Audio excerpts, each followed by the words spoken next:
And so when we talk about practices that are related to everything that we've discussed thus far, there are 7 that emerge as significant.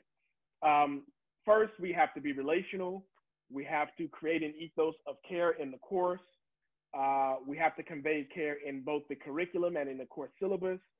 We have to convey care in our feedback to students. We have to convey care by being intrusive. And we have to convey care by being compassionate and flexible.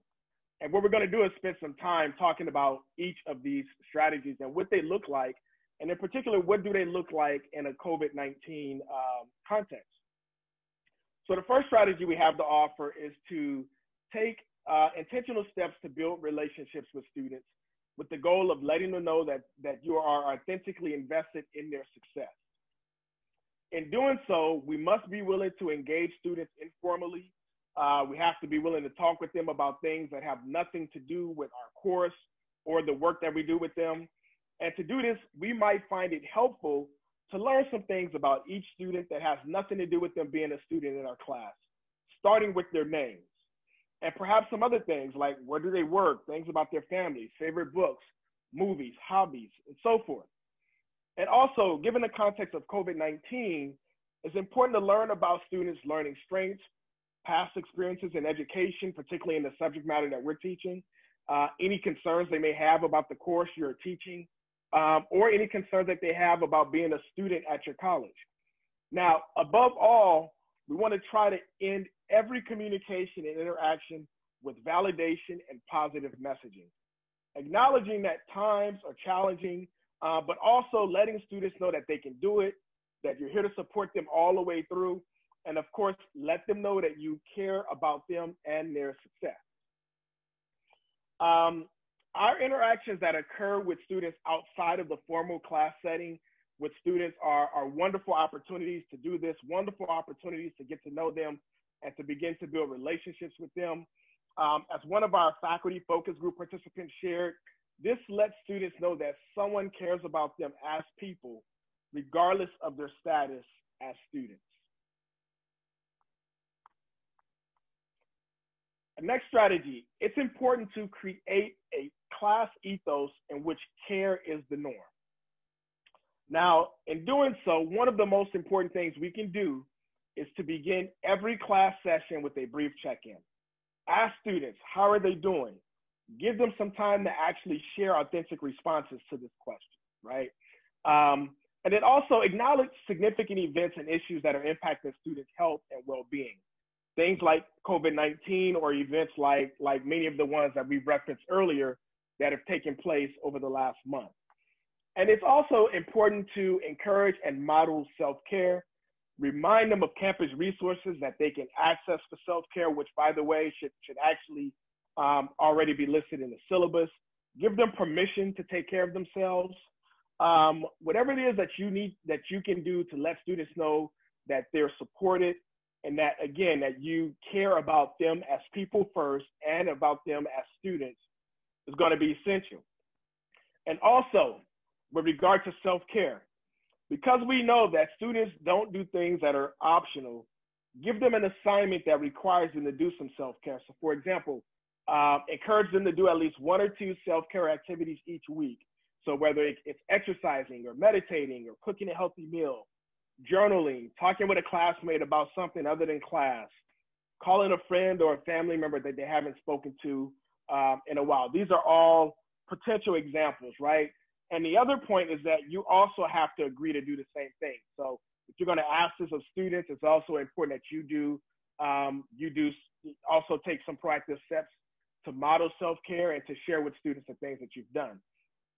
And then finally, with regard to creating an ethos of care in the course, we want to, make sure that we check in with students who disappear or stop attending class.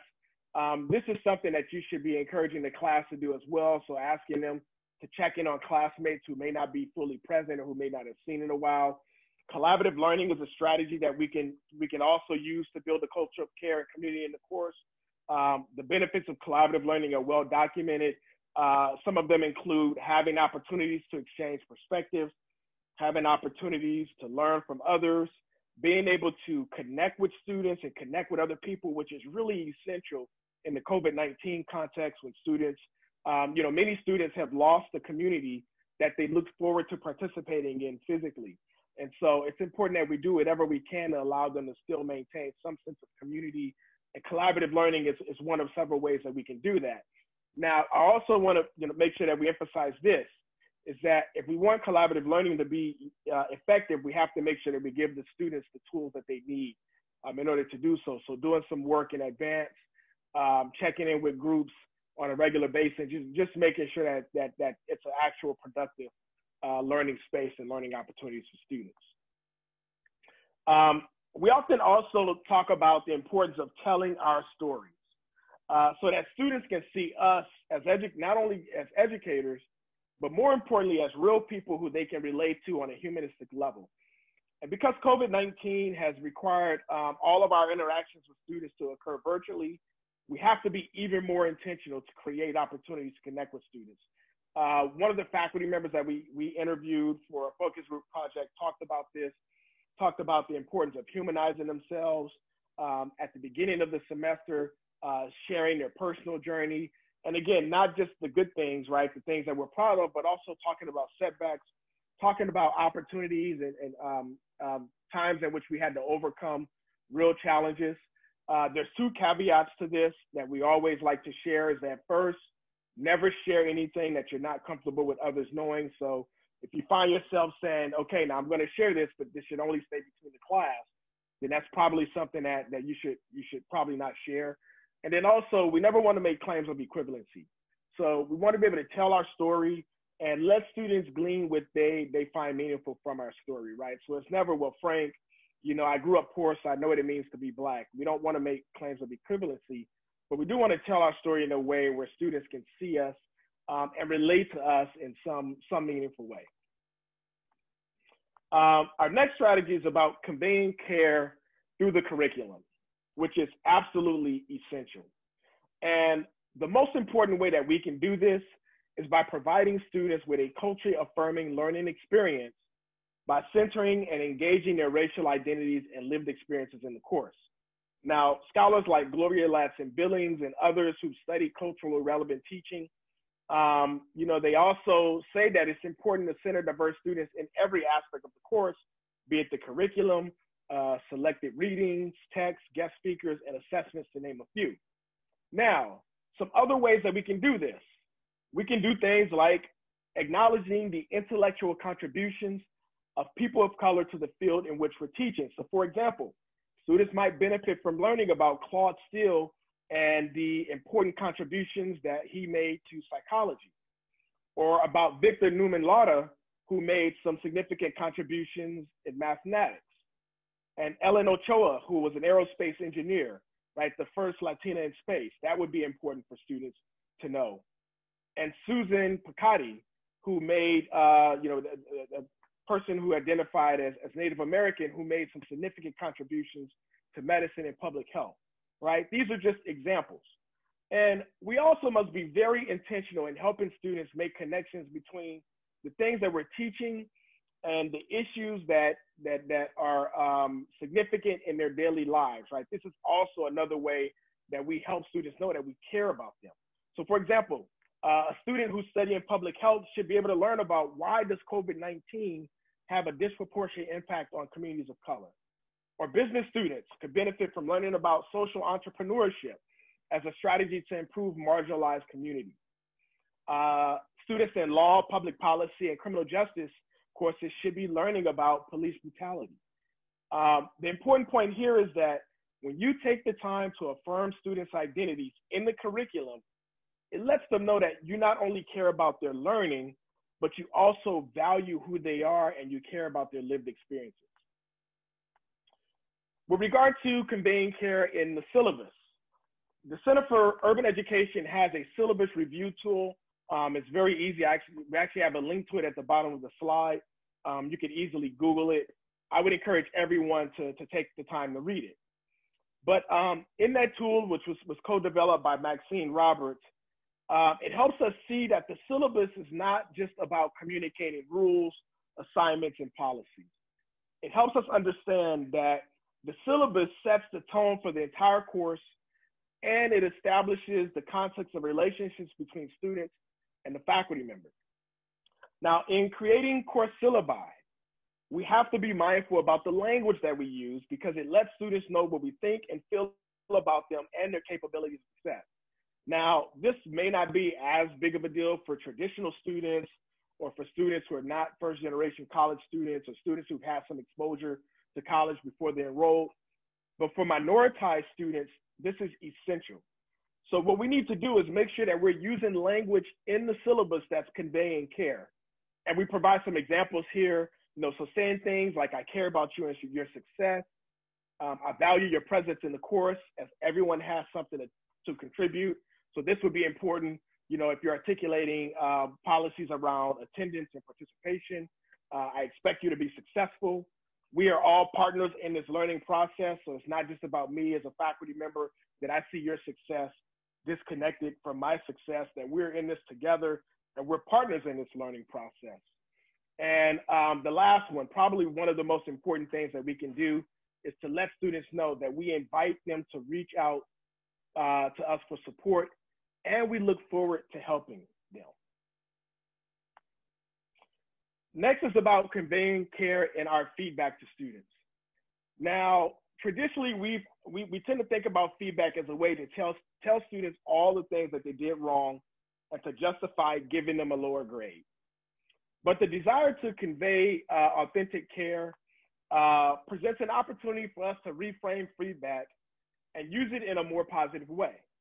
So for example, we can use feedback to validate students' effort, validate their abilities, and to highlight novel ideas and concepts in their work, and to get them to think about aspirations that they perhaps previously didn't think of.